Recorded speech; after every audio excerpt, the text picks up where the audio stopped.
Okay. I'm going to talk about self-perception for a bit. Also, I haven't really recorded a video in a few days, and so I don't know. Self-perception is a huge thing, and I feel like a lot of us kind of like perceive ourselves incorrectly, you know, because I talk to a lot of people. I've talked to a lot of people in my life, and I've had a lot of people say shit like, oh, I'm this kind of person, or I'm this kind of person, or I'm like this and that. And 9 times out of 10, when people tell me like who they are or like who they think they are, I see a whole different side of them. And I'm like, is that just because you don't know who you are, or like what's up with that? You know what I mean? And this is why I feel like self-awareness is like such a necessary key for development. Like you can't, it's hard to truly step into your like fullness if you don't acknowledge all parts of you. And I feel like where a lot of people go wrong is where they like avoid the darkness within them. They avoid the fucked up shit within them, you know? Because that shit is scary. I ain't gonna cap. Some of the things that I be thinking, some of the things I be like holding in my head, I'm like, what the fuck? But you know what I don't do? I don't shame those aspects of me. I don't like, well, I have actually, but I don't make that like a habit. I don't like, you know, like I'm aware of that, and I'm like, I probably shouldn't be shaming this part, but you know, does that make sense? And what prompted this video was that I was talking to someone, and I don't know, several times they've like self-described themselves as being a certain way and like being a certain type of person. And like, I'm not necessarily saying that they aren't these things, but like, I can very easily tell that they have not done, like, I don't want to compare them to me. That's kind of weird, right? But they haven't done the inner work like I've done. Like they haven't searched the depths of themselves like I have, you know? And so there's a lot of things that this person has yet to uncover, right? But like, that's up to them. Like I can show them, I can tell them all the things that I notice, but unless they are willing to confront those, it doesn't matter, you know? And I said this in a previous video on TikTok about addiction, and like how you shouldn't try to go sober if you're not fully ready. Like if you don't fully have it in yourself to get sober, like it's going to cause problems for you. It's going to cause friction. So you have to really, truly, fully be ready. You know what I mean? But then again, I'm not an addiction expert, so I can't really say too much. I mean, I can say whatever the fuck I want to say, but I try to be very careful about shit like that. You know what I mean? Can I like cross? Should I cross? No cross. And another thing about it, like I really, really, really dislike judgmental people. Like people who go around being like, you're stupid, or like, you're not as smart as me because you don't know X, Y, and Z. I hate that so fucking much. Like as an intellectual, as a person who like prides himself on his mind, I'm like, I don't do that. For one, because what goes around comes around, and I don't like it when people insult my intelligence. I don't. Like even if I know there's no justification, it's still like a soft spot for me. I'm like, don't come from my mind, bro. Don't come from my brain, you dumb bitch. Because that is the quickest way for me to lose respect for you, you know? And it's always like, not always, but it's almost always the people who lack intelligence, who lack critical thinking skills, who feel like it's okay to like, also, what is that I'm looking at?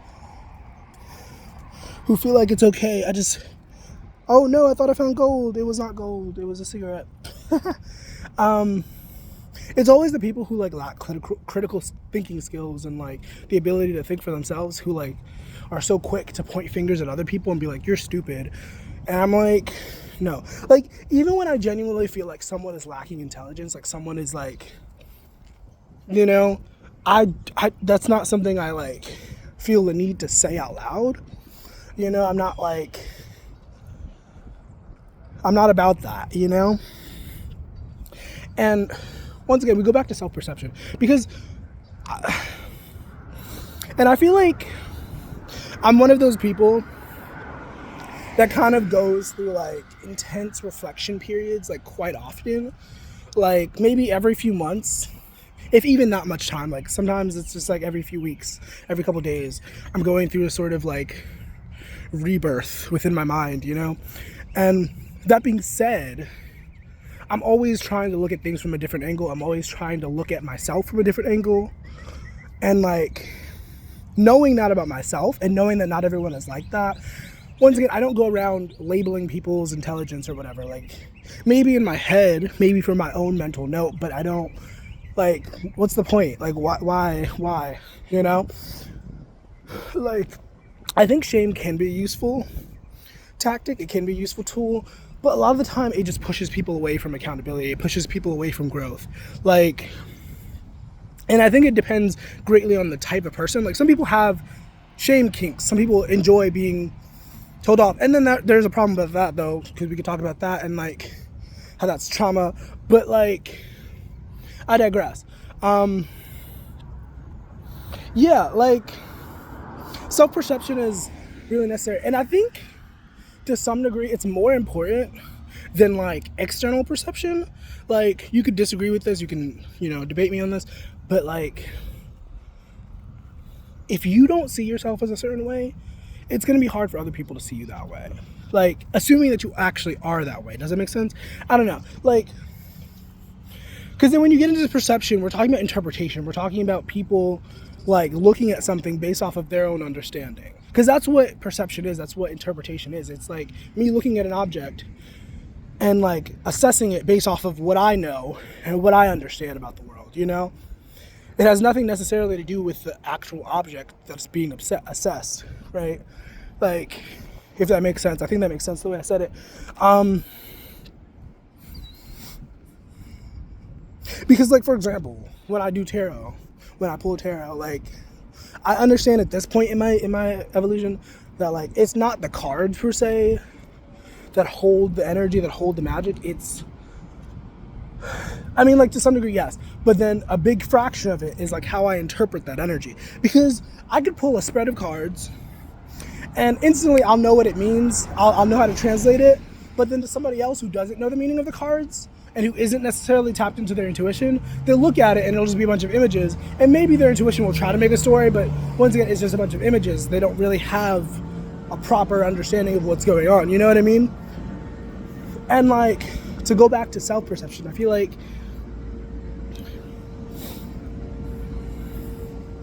I don't know, and I think that's excuse me, that was gross. I think that's why a lot of people in the world exist who are vastly manipulative, vastly like malicious, but still somehow have a good support group or a good support system and like people that care about them, etc., etc. And it's because they see themselves as a certain way. They might be showing up a certain way. They might be showing up as like a disgusting, vile person, but in their heads, they genuinely believe that they are a wonderful person, And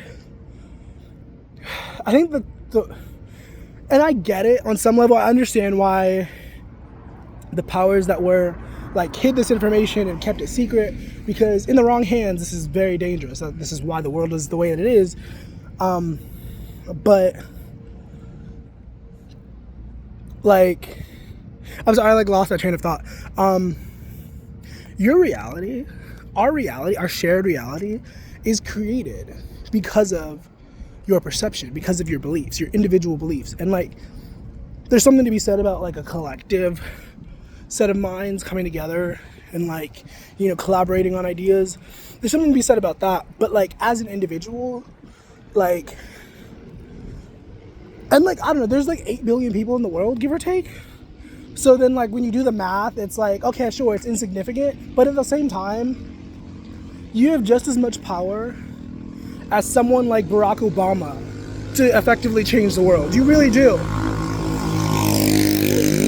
But a lot of that... Sorry, there's a motorcycle. That woman did not look very pleased. She was on the back of the bike. She did not look pleased. What was I about to say? But yeah, this is why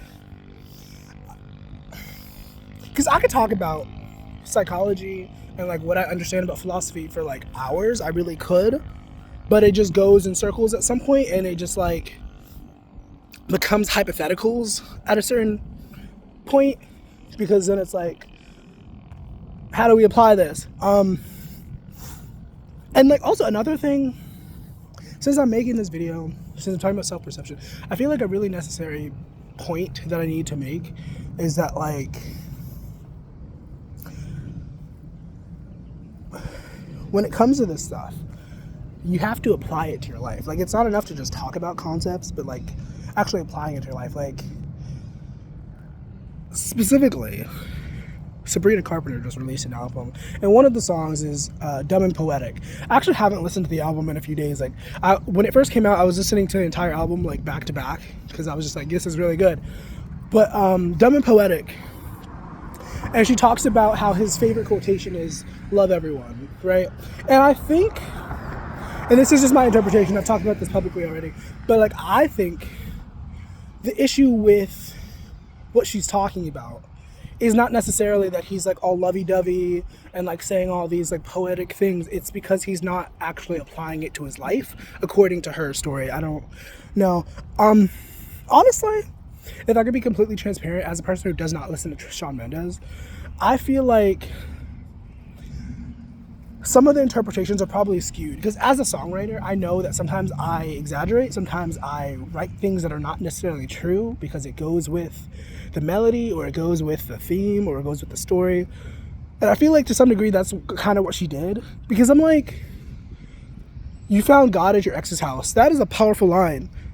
But like, how do you know he actually didn't find God? How do you know he's not actually, because the way he portrays himself. But then again, obviously, that means nothing, because once again, like I said, some of the most vile people can show up and like be adored and be liked simply because of the way that they see themselves. You know what I mean? And obviously, I don't know these people. I don't know Shawn Mendes. I don't know. But I don't know. I think we're all pretty like, what's the word? Complex. You know, like we like to say like people are like, people never change, or you know, once a liar, always a liar. But people have an incredible capacity to grow and change, especially when there's pain involved. But like, I digress. People are multifaceted. People are like so complicated, you know? And the main message of this video was to emphasize the necessity of self-perception and the way that you see yourself. You know, like, I'm not saying it's impossible for you to find success if you don't have a high self-esteem, but if you think very poorly of yourself, you're probably going to get things that reflect that. You know what I mean? So, yeah. Hope this video was helpful. Hope this was useful. And I hope you have a nice rest of your day. Bye.